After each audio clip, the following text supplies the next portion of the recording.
Newcastle are preparing for the departure of Miguel Almiron by eyeing up Nottingham Forest's Morgan Gibbs-White. The Paraguayan has remained a regular for Eddie Howe, starting the majority of games, but a move to the Middle East with Al-Shabab is now on the cards. Almiron's exit is likely to be concluded before January ends, and already the Magpies are making plans for who they could pursue. Gibbs-White is on Newcastle's radar after a standout season for Forest, in which he scored in their win over Manchester United last month.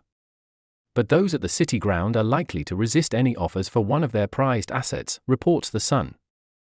Everton's Amadou Onana is another man on their hit list as they look to bolster their ranks in the middle of the park. Newcastle are braced for bids for Bruno Guimaraes and Joe Linton, who are both attracting interest from suitors around Europe.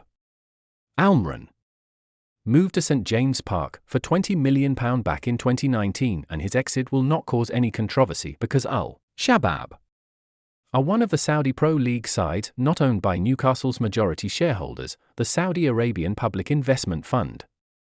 Newcastle are looking to balance their books to remain within the Premier League's rules.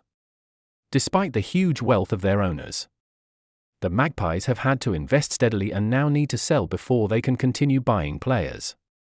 CEO Darren Eales has said, "On any player, at any time, it depends on circumstances.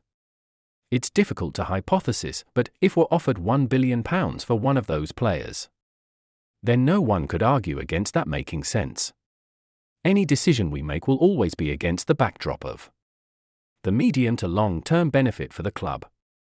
Boss Eddie Howe echoed that sentiment and said recently, "I don't think there's any surprise in that because every football club will have to trade now with financial fair play being such a prominent part of football.